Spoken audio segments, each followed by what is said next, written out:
For centuries, Europe's northern coasts kept the story of a maritime people hidden from view. In the early 1900s, archaeologists unearthed the Oseberg Ship in Norway, revealing details of everyday life and bold journeys. These Norsemen, later called Vikings, were skilled shipbuilders who ventured across rough seas not just to raid, but also to trade and explore.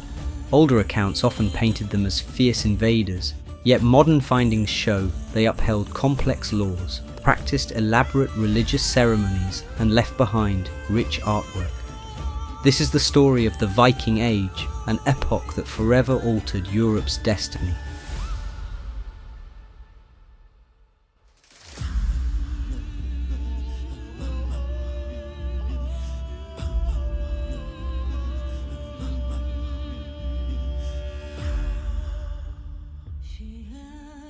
Around the dawn of the 8th century, a quiet shift was rippling through Western Europe. Kingdoms were firming up their borders, churches were amassing riches, and monastic communities were thriving on the assumption that God's protection sufficed against earthly threats. Few in those monasteries or royal courts paid much attention to the far north, where the sea cut jagged coastlines into Scandinavia, separating remote villages as though they belonged to another realm entirely. Yet beyond those northern waves lay a culture on the verge of discovery, people who would soon sail out under the banner of plunder or trade and change Europe's course: the Vikings. At this time, Europe itself was a patchwork of rival powers. In the region, once controlled by the Romans, a new dynasty, the Carolingians, rose under Charles Martel, and later his grandson, Charlemagne. Their empire spread influence across modern-day France, Germany, and beyond, knit together by the expanding reach of the Christian Church. As monasteries gained wealth from pious donations, they also became guardians of scholarship, preserving texts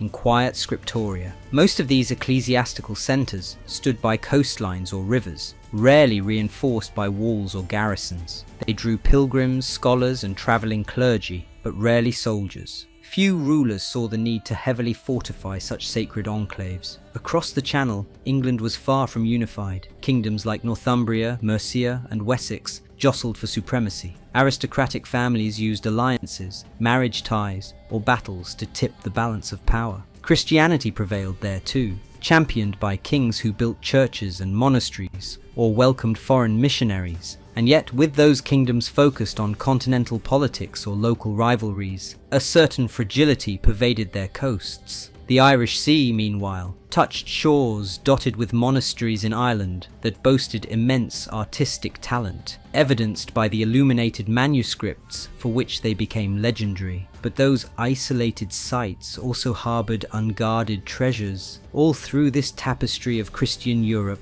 from the Frankish Empire to the Gaelic lands, a sense of relative security prevailed. Overland threats had shaped most defences, and naval raids were nearly unheard of in these latitudes. Scandinavia sat at the northern fringe of all this, beyond the main corridors of Christian influence. Though not untouched by commerce, Scandinavian traders already exchanged furs and amber with Baltic and Frisian merchants. These maritime people still followed their own gods and local laws. They had no grand cathedrals, no sprawling capitals like those forming in Frankish lands. Instead, power resided in small pockets. Petty kings or chieftains oversaw clan-based communities, each with its own alliances and feuds. Resources were tied to a harsh environment. In many areas, farmland was scarce, and fishing or shipbuilding replaced the broad agriculture that flourished south of the Baltic. Cultural identity revolved around kinship, oral tradition, and a shared reverence for gods like Thor or Odin.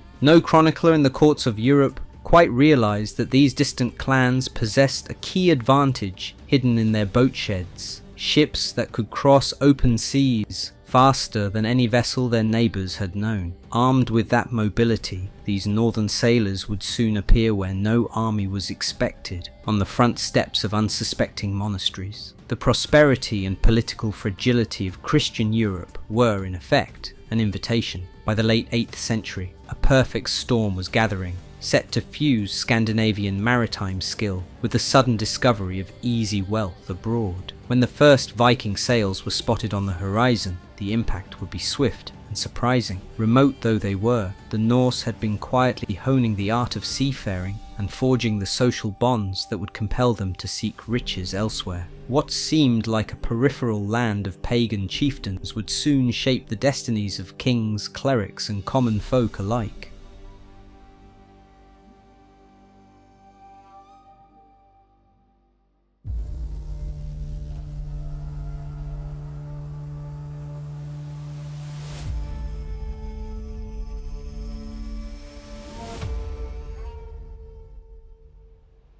When the winds shifted in the northern seas and rumours of plunder drifted home, certain men in Scandinavia seized the moment. They were farmers' sons, seasoned sailors, or perhaps the minor relatives of petty kings, people restless for adventure and riches beyond their own isolated fjords. At first, they called themselves nothing special. Some described the act of going a Viking as heading overseas for profit, whether by trade or by pillage. Over time, outsiders simply labelled them all Vikings, a term that would endure long after the last raider hung up his weapons. Their homelands stretched across Denmark, Norway, and Sweden, regions bound by a shared North Germanic tongue but shaped by diverse landscapes. Norway's narrow coastal farms clung to steep mountains, forcing many to rely on the sea. Danish lowlands were better suited for crops and cattle, fostering denser settlements. Sweden had expanses of forest and numerous lakes, encouraging trade routes inland and along the Baltic.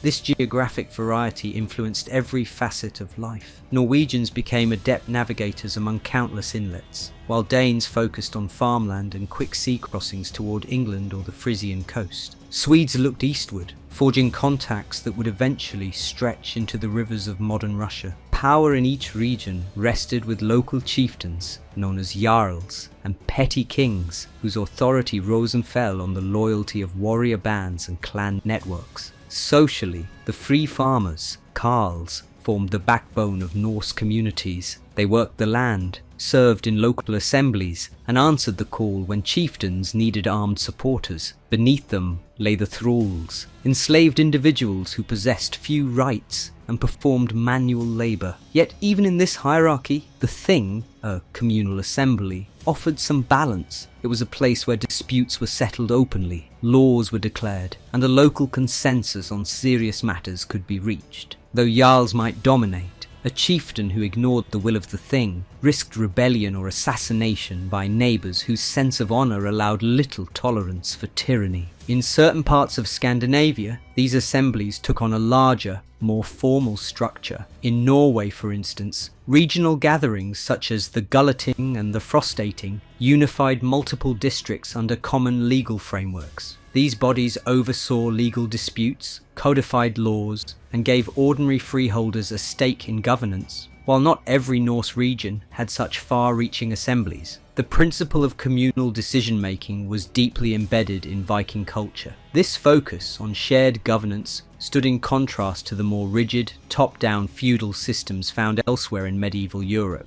highlighting the strong sense of autonomy that would influence Viking activities both at home and abroad. Honour, indeed, was the currency of a man's worth. Tales of battlefield bravery or cunning voyages spread quickly through poetry and saga, and a chieftain who succeeded abroad returned home not just laden with treasures, but crowned in new prestige. This atmosphere of rivalry and fame-seeking helps explain why Norse warriors might gamble their lives on the high seas. Many never left the farmland of their birth, but for those who dreamed of glory or who needed a fortune to win influence, raiding or trading overseas offered an enticing path, and so they readied their slender wooden ships with shallow drafts, vessels swift enough to outrun local defences and sturdy enough to survive open ocean crossings. Among these warriors, certain figures became legendary through the sagas. The berserkers, berserker, reputed to fight in a state of battle fury called berserksganga, they threw themselves into combat with what seemed like supernatural ferocity. Accounts vary on how they achieved this. Some suggest hallucinogenic substances, such as specific mushrooms, while others point to ritual or psychological conditioning that tapped into the power of Odin. Whatever its origin, This frenzy made berserkers both fearsome and unpredictable, cementing their place in Viking lore. They stand as a vivid illustration of how deeply the Norse pursuit of honour and renown could shape battlefield behaviour. But these people were more than adventurers. Their everyday life showed intricate craftsmanship. Blacksmiths in small villages shaped iron into weapons and tools prized far from Scandinavia. Woodworkers built and decorated the homes and longships that would carry the Norse name into legend. Amber hides and furs were traded for foreign silver or luxuries, linking them to distant markets. Archaeologists have unearthed Arabic coins in Swedish soils, further proof that even before the classic Viking Age raids, Scandinavians had begun reaching beyond their shores to exchange goods. Contrary to the later stereotype of unkempt marauders, the Vikings often took care with their appearance. Excavations reveal a range of grooming items, bone and antler combs, tweezers, ear scoops, and even toothpicks, indicating that personal hygiene was part of daily life. Monks who encountered Norse visitors sometimes noted how meticulously these heathen warriors bathed and tidied themselves, surprising Christian contemporaries who had imagined only dishevelled barbarians. This paradox of fierce sea raider, yet conscientious groomer, points to the broader complexity of Viking society, in which martial prowess coexisted with a respect for order and self-presentation. Behind this outward dynamism lay a rich spiritual framework. They worshipped gods who personified both the harshness and bounty of life. Odin, the one-eyed wanderer seeking knowledge at any cost. Thor, the thunder-bearer whose hammer safeguarded the community. Freya, overseeing love and fertility. Rituals were woven into the calendar, tied to sowing and harvest or major gatherings where sacrifices were made. Some accounts describe solemn processions ending at wooden shrines. Others mention feasts that united families under one roof. Chieftains or priests known as godi led communal rites, while seeresses called völor interpreted omens and cast predictions. This deeply ingrained religious identity would later collide with Christianity, yet in the 8th century, pagan faith endured as a central pillar of social cohesion. Women in Norse society frequently managed farms or estates, especially if their husbands or fathers joined expeditions at sea. Legal codes in various regions granted them the right to divorce, own property, or inherit, though these rights shifted with local custom and time period. Rare burials hint that a few women may even have occupied warrior roles, though the nature of these finds remains hotly debated. Whatever the case, women were far from passive figures, often taking charge of family matters and exercising political savvy while the men sought fortunes abroad. Modern genetic research has further challenged long-held assumptions about Viking migration patterns. Studies of early settlements, especially in Iceland and the Orkney Islands, indicate that women travelled in greater numbers than once believed, suggesting that these explorations and colonies were not solely male-dominated affairs. In some cases, women may have accompanied male relatives or husbands, seizing the chance to establish new homesteads in distant lands. Others might have joined expeditions to escape restrictive conditions back home, or to capitalise on laws granting them inheritance rights and personal freedoms uncommon in many other parts of medieval Europe. Such evidence paints a more nuanced picture of Viking expansion, in which families as well as warriors shaped the cultural tapestry of new territories. Many outsiders harboured little awareness of this complexity. To the monks and coastal dwellers who would soon face the shock of raiders, the Vikings seemed like a sudden menace from unknown waters. But from the Norse perspective, the push outward was a natural extension of skills already honed at home, a chance to acquire wealth, reputation, and influence on a stage far larger than their icy shores. By the late 8th century, as internal power struggles and limited farmland merged with the allure of foreign riches, the Norse momentum became irresistible. No longer would these people remain a scattered community trading in small harbours. Their longships, rowed by men hungry for gold and glory, and sometimes led into battle by terrifying berserkers, would soon redraw the map of medieval Europe, surprising entire kingdoms that had never before faced such swift and mobile foes.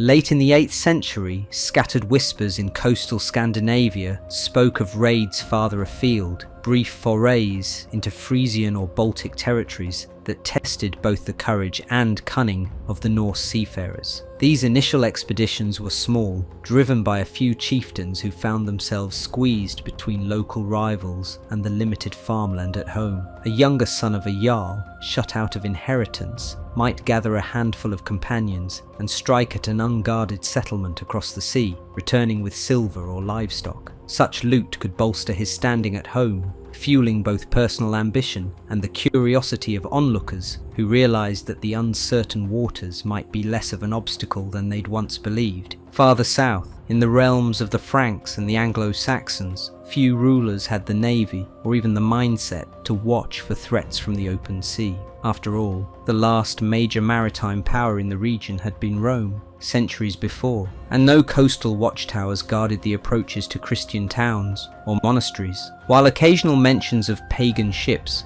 appeared in a handful of chronicles, these references attracted little attention. Most leaders in Frankish or Anglo-Saxon territories had more pressing concerns: local warfare, disputes over throne successions, or alliances made and broken in quick succession. Their eyes were turned inland, oblivious to the fact that small fleets of agile wooden longships were exploring beyond the shallow coasts of Scandinavia. Within the Norse homelands, a convergence of pressures nudged people toward the sea. Population increased in certain districts, especially in Denmark's fertile areas, but the number of independent landholdings was finite. Younger or less favoured offspring might decide to pack up and leave. Some chieftains, frustrated by local power struggles, accepted exile rather than submit to an emerging king, and took their loyal warriors to new frontiers. For a few, the idea of earning fortune abroad seemed not just possible, but destiny itself. The Orkney and Shetland Islands, lying north of the British Isles, became stepping stones for those who dared the outer seas. Evidence suggests the Norse were settling parts of those archipelagos even before large-scale raiding began. Meanwhile, tales circulated of navigable routes across the storm-lashed waters that might lead to unguarded riches in the lands to the south. Central to these ambitions was the evolution of Norse shipbuilding. Boat builders in Danish and Norwegian villages refined the clinker-built hull technique, layering planks so that ships could flex over waves while staying watertight. Warriors who had grown up fishing and navigating fjords adapted naturally to open sea voyages. Exploratory captains tested new sail designs, learning to tack against the wind and row swiftly if the breeze failed. By the start of the 790s,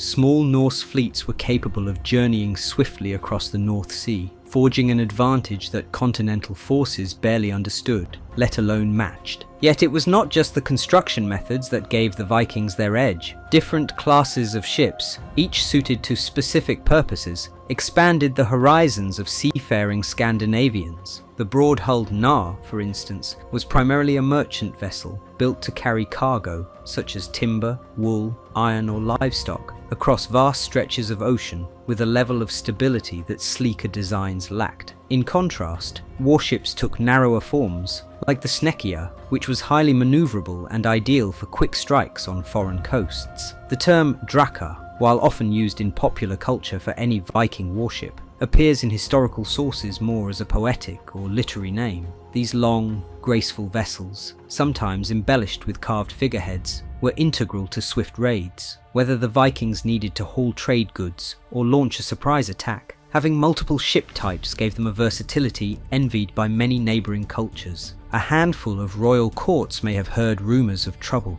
Isolated accounts from the mid to late 8th century describe raids on the Frisian coast and other pockets of trade, but these were sporadic enough that few paid attention. Yet from the north came a growing impatience, fueled by clan rivalries, a thirst for renown, and an awareness that beyond the horizon lay wealthy communities protected only by faith. In an age when a band of fighting men could row ashore, loot a village, and slip back to open water before any local militia gathered, this was too tempting an opportunity to ignore. As the 7th and 8th centuries gave way, those Norse adventurers, farmers, and exiles prepared to reveal themselves to Christian Europe. They did not announce their intention in solemn treaties or declarations of war. Instead, they would arrive in a sudden flurry of sails, steel and surprise, targeting sacred enclaves in ways scarcely imagined by the peaceful scribes who recorded Europe's chronicles. When that moment came in 793 at Lindisfarne, the Christian world would finally learn just how formidable the northern sea lords could be.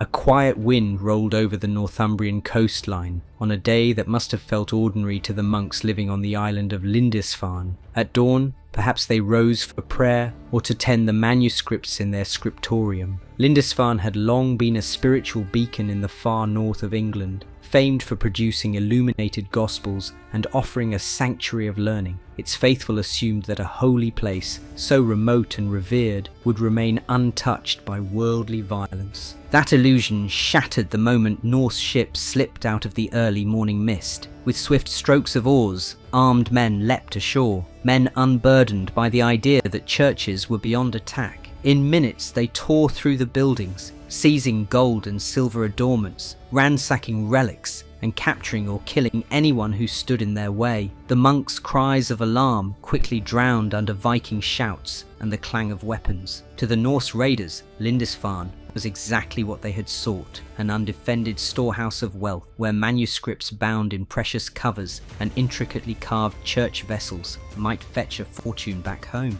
It did not take long for word to spread. Monastic chroniclers, shaken to the core, described the onslaught as if the very gates of hell had opened onto their island. One wrote of heathen men whose sudden cruelty defied all sense of moral order. Alcuin of York, a scholar living abroad in Charlemagne's empire, wrote anguished letters asking how such evil could have befallen a Christian sanctuary. To many, the raid seemed less like a simple act of piracy and more like a divine omen, punishment for human sin, or a dark herald of future strife. From the Norse vantage point, the successful Lindisfarne raid proved that even the spiritual heart of a kingdom lay vulnerable if no army stood to defend it. This immediate triumph filled the raiders' chests with loot and their reputations with glory. Though their numbers were modest, they brought home a powerful story that across the sea, monasteries crammed with gold and holy treasures stood open for the taking. Lindisfarne, in that sense, acted as a signal flare for other chieftains eager to stake their claim in distant lands. For Europe, Lindisfarne introduced a new kind of dread. Where once threats were largely expected on horseback, arriving by land, now an enemy came from the water so suddenly that local forces had no time to gather. Coastal defences were next to non-existent, leaving towns and especially monasteries dangerously exposed. Over the months and years following 793, leaders across England and the Frankish territories scrambled to comprehend the scale of the menace. Some built fortifications near rivers and estuaries, while others attempted alliances or offered bribes. Yet even as they began to react, the Norse strategy was evolving. By slipping into different harbours each season, choosing targets that seemed easiest to exploit, the raiders kept their enemies off balance. Lindisfarne, then, was more than a brutal assault on a peaceful monastery. It was the opening scene of a saga that would test Europe's kingdoms and sow fear along every shore.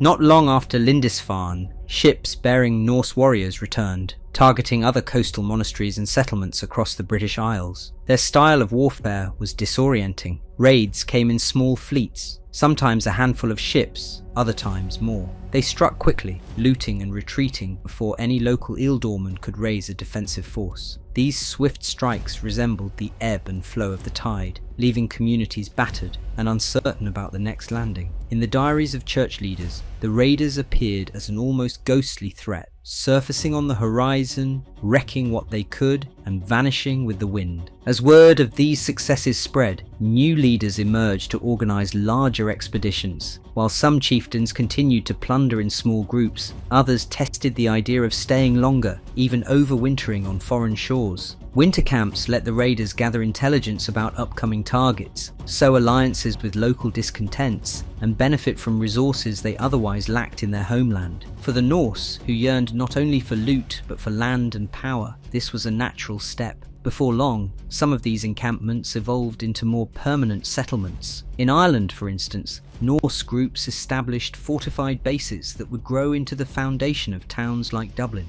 a port that quickly became pivotal for trade and at times a launch pad for further raids. The continental lands under Carolingian rule also felt the sting of Norse ambition. Frankish annals, compiled by court historians who served the successors of Charlemagne, began to mention these northern attacks with alarm. The chronicler Einhard remarked on the cruelty of the Northmen, underscoring both the unexpected nature of the raids and their devastating effect on once calm coastal communities. Frankish emperors strove to fortify river approaches, but the Vikings' shallow draft ships could slip past heavier defences or simply land along an unguarded bank. Each success bred more daring. A church sacked one season was sometimes retargeted a few years later if it had recovered wealth. Amid the growing chaos, Viking prestige soared among clans back home. A Jarl returning with foreign silver could reward his warriors, host large feasts, and consolidate his status.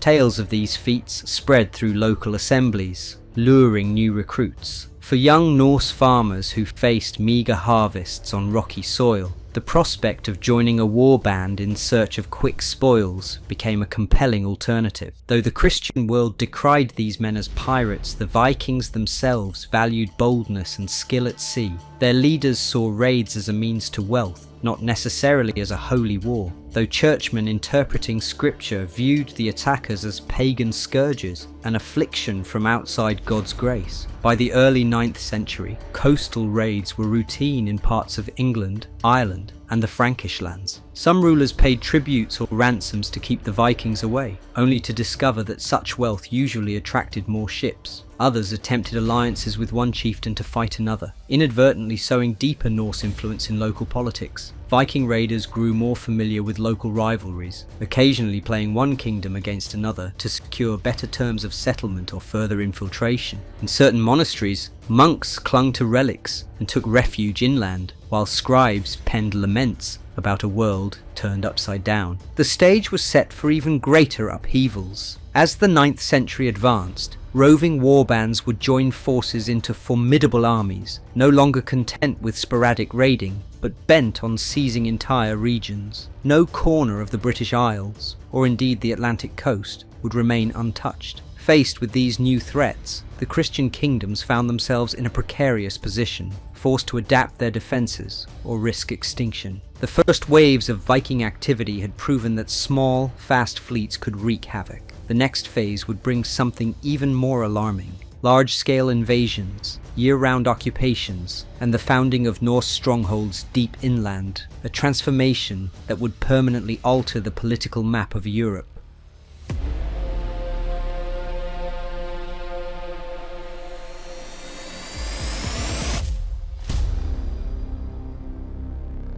By the middle of the 9th century, Viking raids in England had escalated beyond sporadic forays. Some Norse leaders began to see an opportunity not just for plunder, but for territorial conquest. A turning point arrived in 865, when a coalition of Viking forces landed on the shores of East Anglia. Chroniclers described it as an unusually large host, one that the Anglo-Saxon annals would call the Great Heathen Army, led by figures whose names linger in legend, such as Ivar the Boneless, Uber, and Halfdan. This army possessed the shared objective of establishing firm dominion in the Anglo-Saxon kingdoms, rather than simply snatching booty and sailing home. The initial landing caught the East Anglian king off guard. Faced with an overwhelming horde, he paid for peace by offering supplies and horses to the invaders, hoping to divert them elsewhere. Mounted now on English steeds, the the Vikings turned northward and swiftly seized the city of York in 866, toppling the Northumbrian rulers who had been locked in their own power struggles. The capture of York, a major ecclesiastical centre and prosperous hub, sent a clear signal that these Vikings aimed to stay. In the following years, their armies advanced methodically through the Midlands, clashing with the kingdoms of Mercia and East Anglia in a campaign that would redraw the political map of England. Legends abounded regarding the Great Heathen Army's leadership, especially the mysterious figure of Ivar the Boneless. Whether his epithet referred to a physical disability or suggested extraordinary flexibility in combat remains debated. Chroniclers painted him as both cunning and ruthless, a tactician unafraid to coerce local rulers or deploy brutal force. Alongside him stood Ubba and Halfdan, reputed sons of the famous Ragnar Lothbrok. These men commanded fear and loyalty among their warbands, forging an alliance of Norse fighters from Denmark, Norway, and possibly the Norse-settled Isles in Scotland and Ireland. Their unity elevated them beyond the smaller raiding parties that had once scoured the coasts. By 869, East Anglia fell into their grasp. King Edmund, who resisted Viking demands for tribute, suffered a martyr's death that later accounts describe in grim detail. The Vikings then pushed deeper into Mercian territory, wintering strategically in locations like Nottingham and Repton. Church documents record how entire communities feared or fled the advancing host, abandoning land that might later be claimed by Norse settlers. Signs of a permanent occupation emerged as the Vikings occupied monasteries, repurposing these religious sites into military camps. At Repton, archaeology has uncovered a mass burial linked to these events, a haunting reminder of how devastating the occupation was for local populations. In 874, Mercia's king was driven into exile. Shortly after, the Great Heathen Army turned its attention to Wessex, then ruled by King Alfred. Initially overshadowed by stronger kin, Alfred rose to prominence as one of the last viable defenders of Anglo-Saxon independence. He found himself almost constantly on the back foot, struggling to preserve Wessex's territory and forging alliances with local ealdormen to resist the Norse advance. Retreating at one point into the marshlands of Somerset, Alfred organised a guerrilla campaign from the swamps of Athelney. The Norse, though formidable in open battle, found these boggy lowlands difficult to navigate, giving Alfred breathing room to regroup and plan a counterattack. The decisive confrontation came in 878 at the Battle of Edington. Alfred's forces defeated a Viking army led by Guthrum, one of the Norse kings who had risen to command part of the Great Heathen Army. Rather than annihilate the invaders,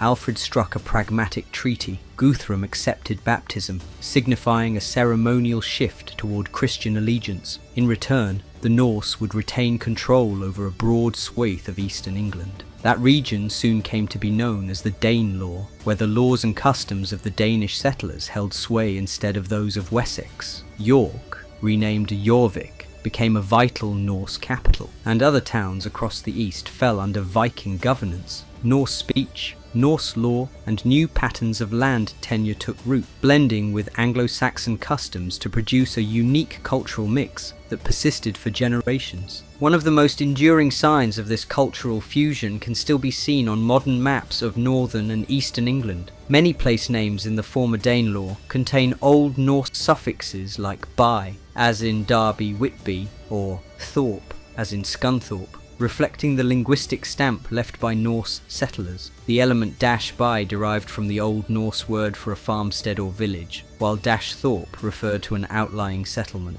Beyond place names, the English language itself absorbed countless Norse-derived words, including everyday terms such as sky, skirt, egg, and anger. Over time, these borrowings reshaped Middle English vocabulary, enriching the language in a way that set it apart from other Germanic tongues. Long after the Viking armies withdrew, their linguistic legacy endured, in the speech of local populations and on signposts dotting the countryside. Although the Great Heathen Army did not conquer all of England, it drastically reconfigured the island's political landscape. The Anglo-Saxon realm, once divided among multiple kingdoms, now coalesced around Wessex under Alfred's leadership. In the east, the Danelaw became a Norse stronghold with its own earls and law codes. This partition would fuel warfare and treaties for decades to come, shaping England's future. For the Vikings, the success of the Great Heathen Army underscored just how far they could push their ambitions. They had moved beyond raiding monasteries to building new societies on conquered territory, proving that their influence could be as enduring as it was fearsome.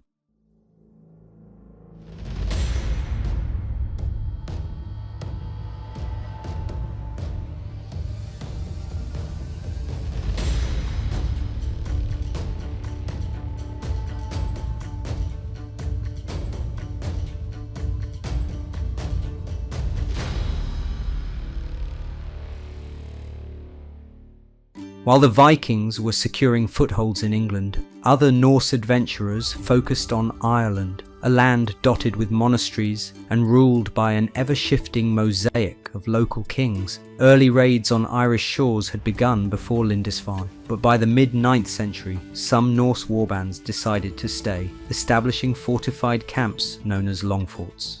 One of the earliest significant bases arose at Dublin around 841, and it rapidly evolved into a bustling settlement thanks to its deep water port and strategic location.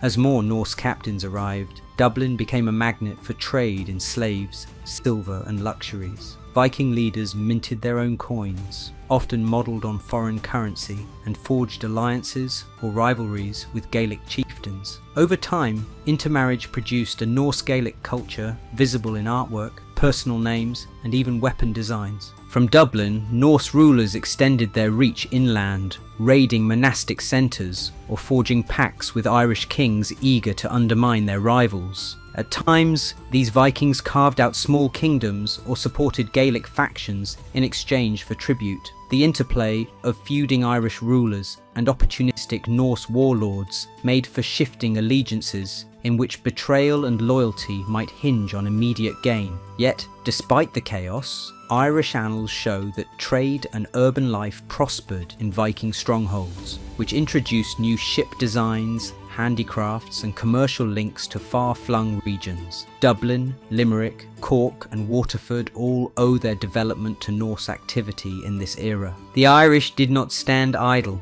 Some rose to push back against Norse encroachment, forming coalitions to siege or retake important sites. Battle narratives from the 9th and 10th centuries chronicle repeated conflicts between Viking-led forces and Gaelic kingdoms, culminating in legendary figures like Brian Boru, who claimed to have broken Norse power at the Battle of Clontarf in 1014, though that event came later than the height of Viking settlement. Yet it was not purely warfare and confrontation. There were intervals when Viking and Irish interests overlapped. Norse leaders married into Irish dynasties, joined armies led by Irish kings, or welcomed local warriors into their own ranks. An intricate fusion of Gaelic and Norse traditions developed in everything from personal adornments to the shape of ships, forming a hybrid civilization that bridged older Celtic legacies with the dynamic networks of the Viking world. Meanwhile, another branch of Vikings turned to Francia and carved out an enduring legacy along the Lower Seine. In a kingdom rattled by internal strife following Charlemagne's death, Norse ships sailed brazenly up major rivers, sacking towns and monasteries. Not even Paris was safe, as Vikings besieged the city multiple times. Carolingian rulers, unable to muster effective naval defences, resorted to payoffs or official grants of land to keep the raiders at bay. One of the most pivotal agreements occurred in 911, when King Charles the Simple offered territory to a Viking leader named Rollo in exchange for peace and an oath of fealty. This pact laid the foundation for the region that would become known as Normandy, a name derived from Norsemen. Rollo and his Norse followers began settling in the lower Seine Valley. They married local women, learned the Gallo-Romance tongue, and gradually adopted Christianity. What emerged over a few generations was a culture that blended Scandinavian boldness with Frankish feudal frameworks, cultivating cavalry tactics and castle building. Within a century, these Normans were recognized not just as a regional power, but as one of the most formidable martial cultures in Europe. They extended their influence far beyond the Seine, eventually contributing to the conquest of England in 1066 and establishing footholds in Mediterranean lands. The Founding of Normandy stands out as a prime example of how Viking raids, initially viewed as a scourge, evolved into a stable and powerful political entity whose rulers traced their lineage to seafaring ancestors from Scandinavia.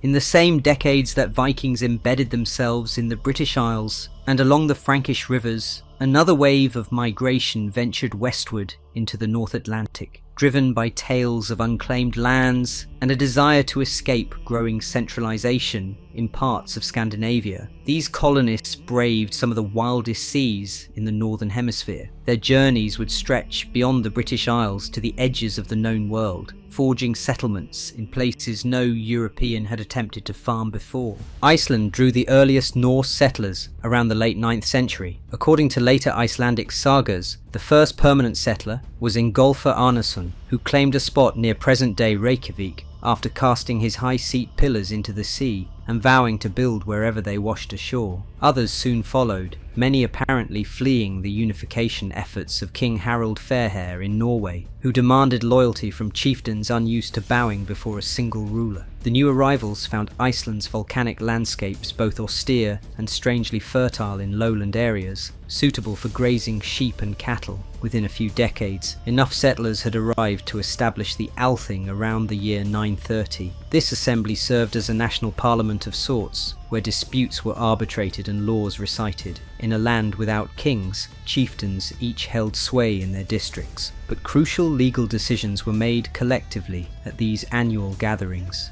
Sagas composed in Iceland generations later preserved accounts of feuds, explorations, and genealogies, capturing a vivid portrait of Norse society transplanted into a rugged setting. Beyond Iceland, explorers pushed further still. Erik the Red, exiled from both Norway and Iceland for violent disputes, embarked westward around the late 10th century and sighted a large, icy land. Choosing the name Greenland as a lure to attract settlers, he eventually returned with enough willing souls to found two main colonies along the island's southwest coast. Despite unforgiving winters, these Norse communities established farms and even a bishopric, exporting walrus ivory and furs to Europe in exchange for iron tools and other necessities. Archaeological remains show sturdy stone and turf dwellings, along with churches that suggest a lasting commitment to Christian worship once that faith took root in the early 11th century. Over the following centuries, Greenland's colonies would teeter between fragile survival and slow decline, eventually disappearing in the late Middle Ages as climate changes and isolation took their toll. The most daring voyages, however, crossed the final gap between Greenland and North America. Around the year 1000, Leif Erikson, Erik the Red's son, sailed to lands he called Helluland, Markland, and Vinland, believed to be Baffin Island, Labrador, and Newfoundland. Norse explorers briefly settled at L'Anse aux Meadows in northern Newfoundland, leaving behind buildings and artifacts later uncovered by archaeologists in the 20th century. The sagas recount encounters with indigenous peoples, whom the Norse called Skraelings, depicting moments of both trade and conflict. Although the Vinland settlement proved short-lived, perhaps a decade or two, those voyages marked the first known European contact with the Americas. The settlement's demise likely stemmed from distance, limited support from Greenland, and occasional skirmishes with the land's original inhabitants. Yet, the achievement stands as a testament to Viking seamanship and restless curiosity, pushing the boundaries of European knowledge centuries before Columbus. By spreading across the North Atlantic, the Vikings showed that they were not solely destructive raiders. In Iceland, they created a community shaped by law and literature. In Greenland, they braved an inhospitable climate for generations, forging trade links with Europe from a base perched at the edge of the Arctic. In Vinland, they briefly tested the possibilities of a new continent. For many who trace their heritage to these settlements, The spirit of exploration and independence remains central to how they recall the Viking Age. While armies advanced over England and Ireland and war fleets sailed the rivers of Francia, another set of Viking pioneers quietly crossed the world's most forbidding waters, claiming new frontiers where few had thought to look. Their efforts would remain largely unknown outside the sagas and scattered rumours, until modern archaeology and scholarship revealed the full breadth of Norse ambition in the Atlantic world.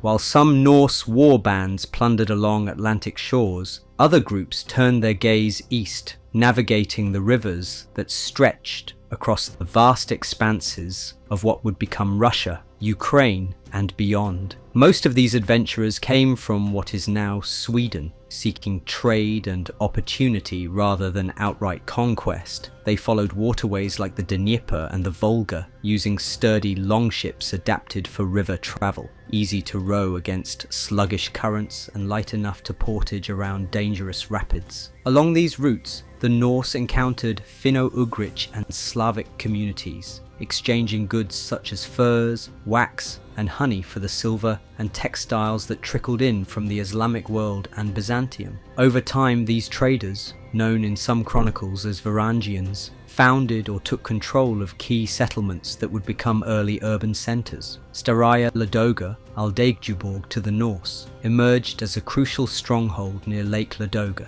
and Novgorod Holmgard rose further south, acting as a gatekeeper to deeper river systems. Although the locals sometimes clashed with these outsiders, alliances could form. According to later accounts, a Norse leader named Rurik settled in Novgorod around 862, establishing a lineage that extended its reach down to Kiev. By the late 9th century, Prince Oleg captured Kiev on the Dnieper, creating a stronghold that controlled access to the Black Sea. Thus, Kievan Rus was born, a political entity woven from Scandinavian, Slavic, and other cultural threads. From Kiev, Norse princes led expeditions southward, aiming for the rich markets of Constantinople, Miklagard in Old Norse, and the Islamic caliphates. Trade treaties with Byzantium gave these Varangians permission to conduct commerce in the imperial capital. At times, though, such missions turned to raiding. Chronicles mention Rus's fleets attacking Constantinople or coastal towns when negotiations failed. Byzantine emperors, impressed by the fighting prowess of these northern warriors, eventually enlisted them into an elite guard, known as the Varangian Guard. These mercenaries served as personal protectors for the emperor,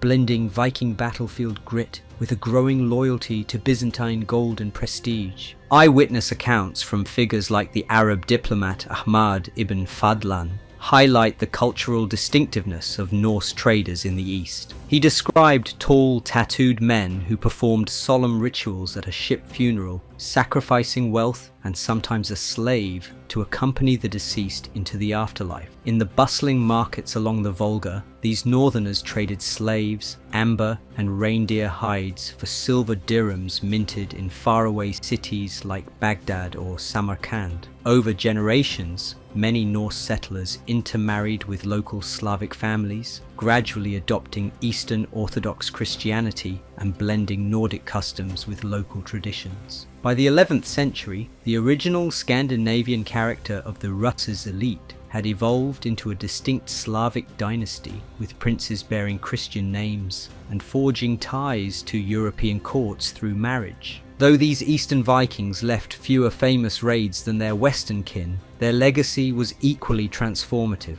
They laid the groundwork for urban centres, created extensive trade links from the Baltic to the Black Sea, and shaped the formation of medieval states in Eastern Europe. In forging the realm of Kievan Rus, they demonstrated that Viking influence was not confined to ocean raiding. It thrived as a network of merchants, mercenaries, and settlers who carved out new destinies along every navigable current.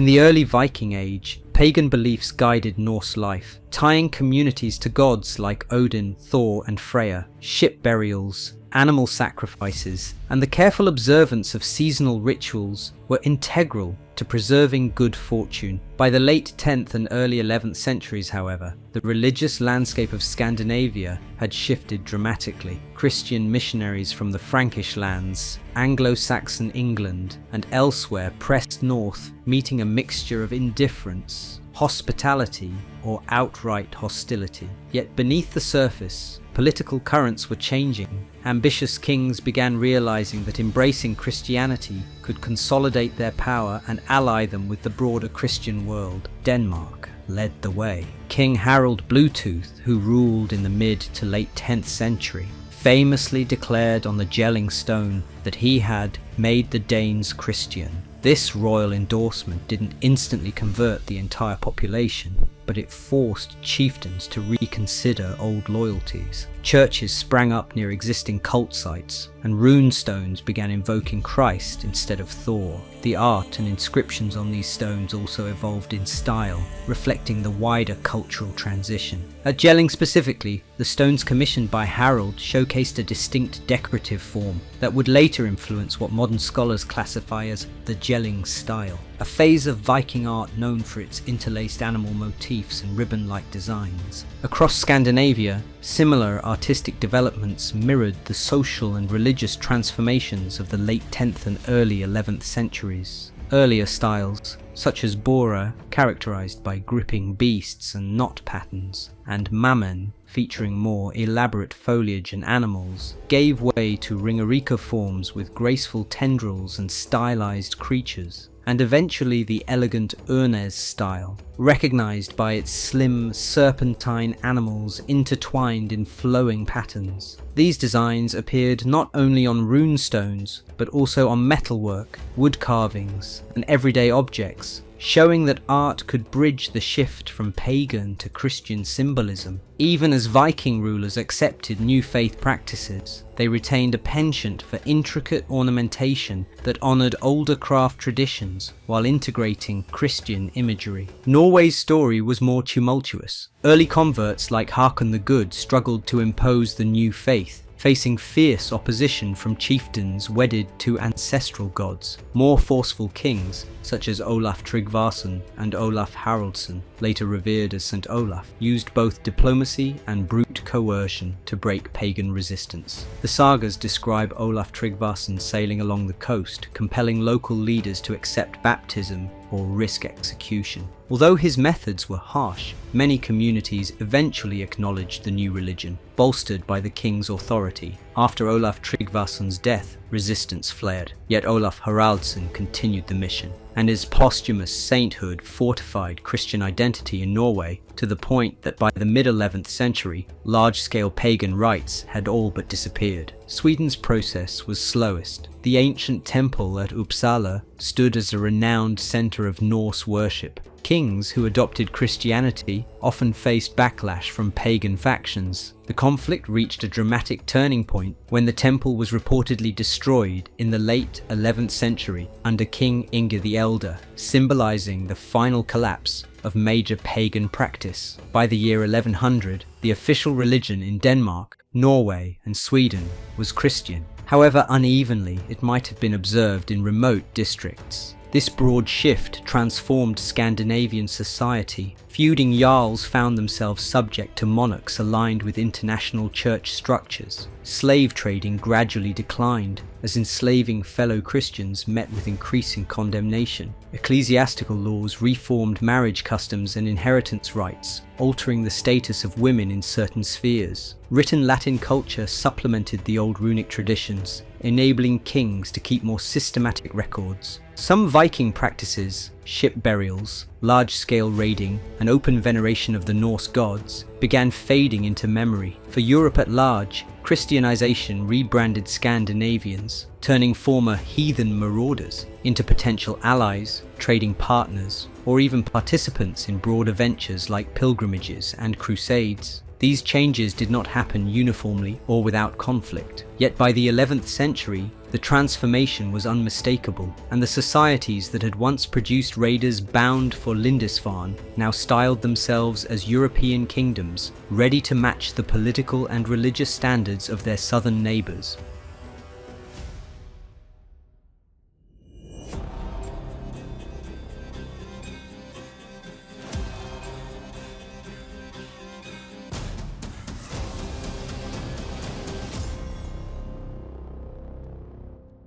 In September of 1066, a legendary warrior king named Harald Hardrada led a Norwegian fleet toward England. He aspired to claim the English throne, believing his royal blood and Viking credentials made him a worthy successor. At the Battle of Stamford Bridge, just outside York, his forces faced the English king Harold Godwinson. The ferocity of that contest matched the grandest Viking sagas, but Hardrada's army was outmaneuvered. He died in the fighting, his dream of conquest undone by English spears. Historians often point to this defeat as marking the symbolic end of the Viking Age, for never again would a Scandinavian king launch such a grand invasion of England purely by right of might. Yet irony followed swiftly. A mere 3 weeks later, the Normans under Duke William, descendants of Vikings who had settled in France, triumphed over the same English king at Hastings, whereas Hardrada's fleet arrived bearing the old ethos of raid and conquer. William's invasion came with feudal trappings, papal support, and mounted knights, reflecting how far the Norse legacy had evolved under continental influence. In a sense, William the Conqueror completed what earlier Vikings in England had not, the seizure of the English crown, but he did so as a feudal lord of Normandy,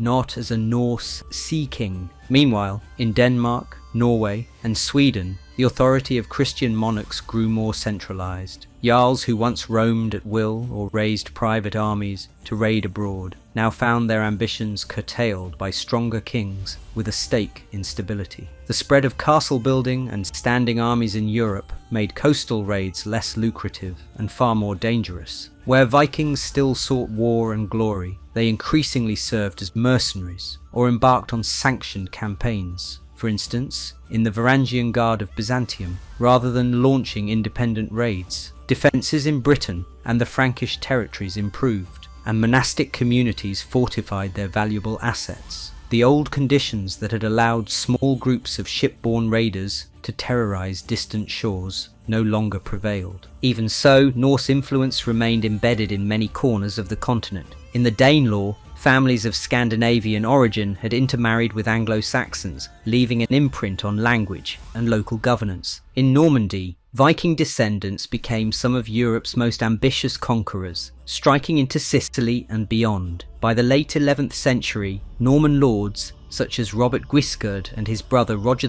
I, had carved out principalities in southern Italy, gradually extending their dominion over the island of Sicily. There, they fused Latin, Greek, and Arab influences, establishing a vibrant multicultural realm. Later, Norman princes also took part in the First Crusade, carrying with them a warrior ethos that drew partly on their Viking heritage. Figures like Bohemond of Taranto, son of Robert Guiscard, led Norman contingents in the Holy Land, bolstering their reputation as formidable soldiers and shrewd leaders. In the Scottish Isles, Orkney, and parts of Ireland, Norse Gaelic culture thrived for centuries, shaping art, politics, and trade. But the era of pagan sea lords descending on Christian shores in search of treasure and fame had faded. By the close of the 11th century, the kingdoms of Scandinavia resembled their European neighbours in both faith and political structure, effectively drawing the curtain on the Viking Age as a historic phenomenon. Those final battles in 1066 underscored the changing order. Harald Hardrada's defeat at Stamford Bridge remains one of history's dramatic finales, a last stand for the old raiding spirit against an England armed with improved tactics and a capable king. Before the year was out, the Normans' success at Hastings sealed the island's fate. In that sense, The Viking Age ended with a twist, not with the triumph of a great Norse host, but with the victory of a dynasty that owed its ancestry to Viking forebears, yet had become something else entirely. The Norse legacy would persist in language, culture and bloodlines, a testament to how a few generations of northern mariners shook and then reshaped medieval Europe. From raiders to rulers, the Vikings left a mark beyond anything their early adversaries could have predicted. Their descendants in Normandy, long removed from wooden longships, shaped the destiny of England and later expanded into the Mediterranean. Further east, the Varangians who settled along river routes helped give rise to Kievan Rus, a powerful state that would influence the formation of Russia, Ukraine and Belarus. Across the North Atlantic, once desolate shores still bear traces of Norse settlements, while in the British Isles, place names, dialect words and even genetic signatures reveal the depth of Viking intermingling. Their cultural and technological legacies, shipbuilding techniques, legal assemblies and artistry spread through regions once terrorized by sudden raids. Over time, the Viking story shifted from episodes of havoc to enduring contributions in governance, commerce and exploration. Sagas and runestones recall the deeds of kings and common sailors alike, capturing imaginations long after bows were unstrung and swords laid to rest. To this day, modern media and academic study keep the Viking Age alive, ensuring its reputation for both ferocity and innovation continues to fascinate.